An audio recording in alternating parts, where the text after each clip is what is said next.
Moash, Vyre, and a former bridgeman, is one of the most hated and reviled and feared characters on Roshar.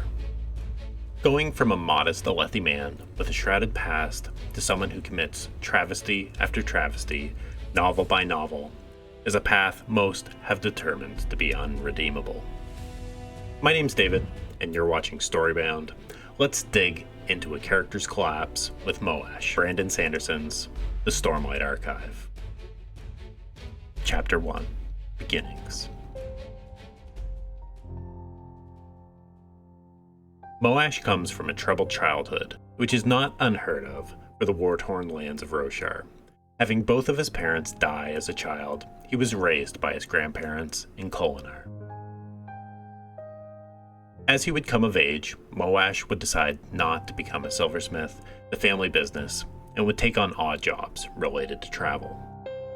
During one of such jobs, he would learn his adoptive parents would fall victim to a grudge from a High Lord Ralhm, a lord who would arrest his family under false pretenses, would unfortunately die while banished to the palace dungeons.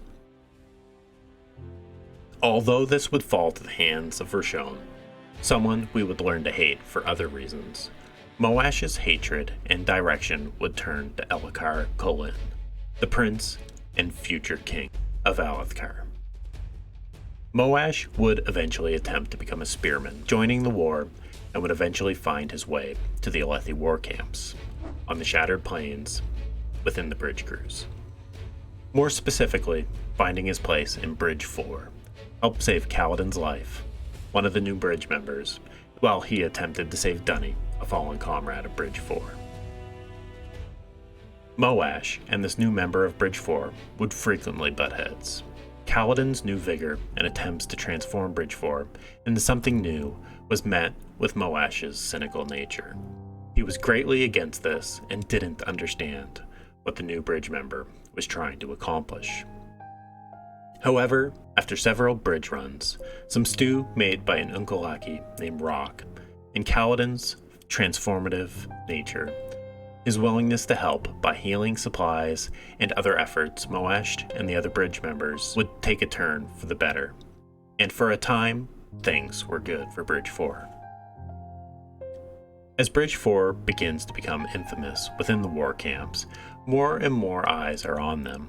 Moash openly voices his distrust of the Light Eyes.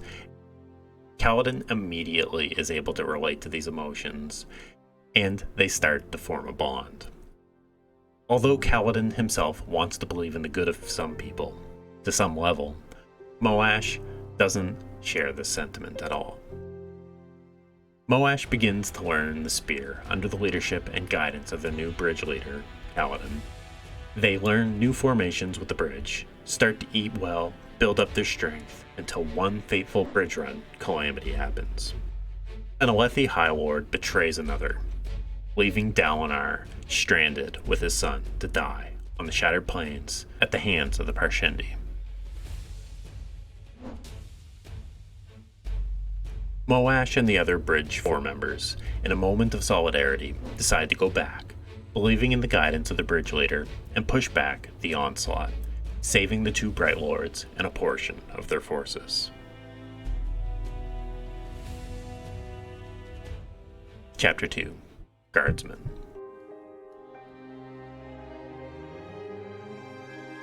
After Bridge 4 successfully saves Dalinar and Adolin from the betrayal of Sadeas' forces, Dalinar trades the lives of the bridgemen for a shard blade.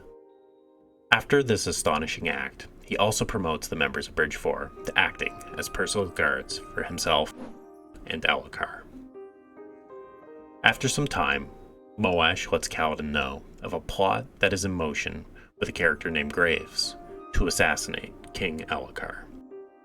And for a time, he is able to bring Kaladin into their side, at least to a level where he contemplates in assisting. Moash would also be chosen to carry a shard blade and plate in place of Kaladin, who wins them in a tournament, but takes a vow to never use them. Further discussions of the assassination attempt would eventually push Kaladin away from assisting Moash, in which he would see as a betrayal. This would become problematic after Kaladin would actually contribute to foiling the assassination attempt, forcing Moash and Graves to flee the war camps. Graves would eventually lead Moash through the wilds with the intent of using Moash to his group's advantage and as compensation for the failed assassination attempt. During their travels, they were attacked by Fused, who would kill Graves, and after a battle with Moash, offer him a choice of death or slavery. Being fairly familiar with slavery, Moash finds himself under a new master after only a few short months of relative freedom. Moash would find himself fairly accepted among the Fused, and would slowly gain more and more respect from the group, who would eventually join the combined forces of the Fused and the Singers as a warrior at the assault of Kholinar. This battle would eventually provide Moash with the moment he has been waiting for all of these years, and as Elhokar was moments away from speaking his oaths, within eyesight of Kaladin, Moash plunges his blade into Elhokar's chest, completing his task of revenge. After glancing and making eye contact with his former friend and captain, Moash salutes Kaladin, leaving the battlefield and leaving Kaladin stunned.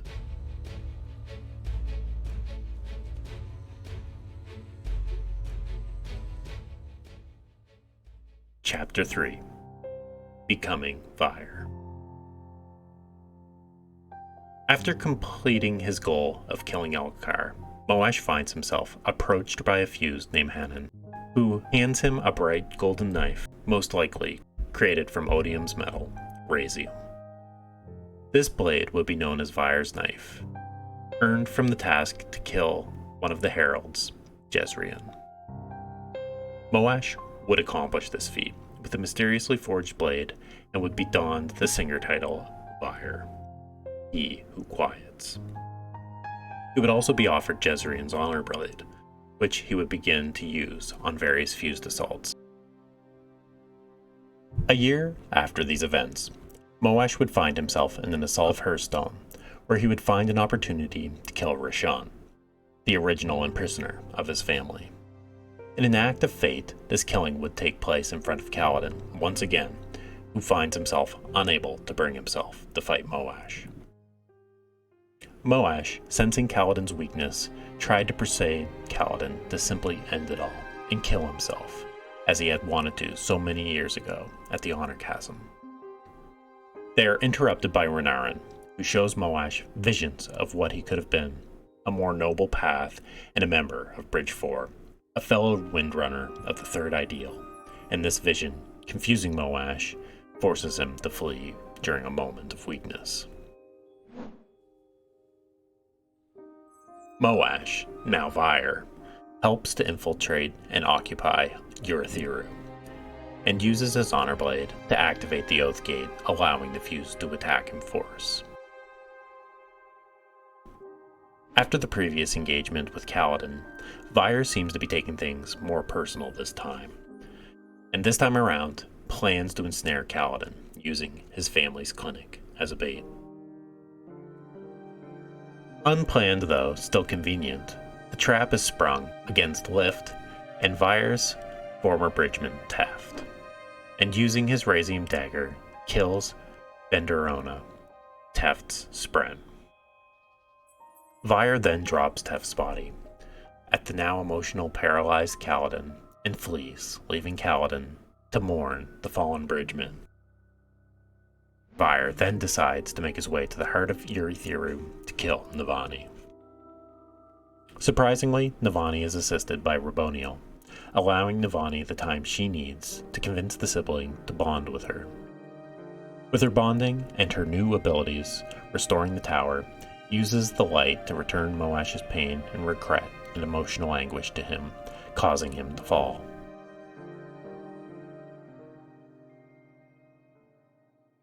When he awakes, realizing his Stormlight cannot aid him in the healing of the damage from the light, it leaves him blind. Moash or Vyre goes through quite the rampage through the Cosmere, and has become one of the most controversial and hated characters in modern fantasy. I personally don't think he has committed acts any worse than some of the characters, including ones like Logan 9 or even Dalinar, by comparison. However, I do think readers' deep attachment to Bridge 4, to Kaladin, and a testament to Brandon Sanderson's ability to weave characters we deeply care about, is the key reason our emotions can be quite pointed to this character. It is hard to imagine a character who takes a friend and a mentor like Kaladin and emotionally attempts to destroy him, and even going so far as to kill his friends and threatening his family could ever be redeemed. However, regardless of how you feel about that, we can all agree that Moash is definitely a character who has collapsed from grace. Thanks for watching Storybound. Please like and subscribe. And as always, have a good one.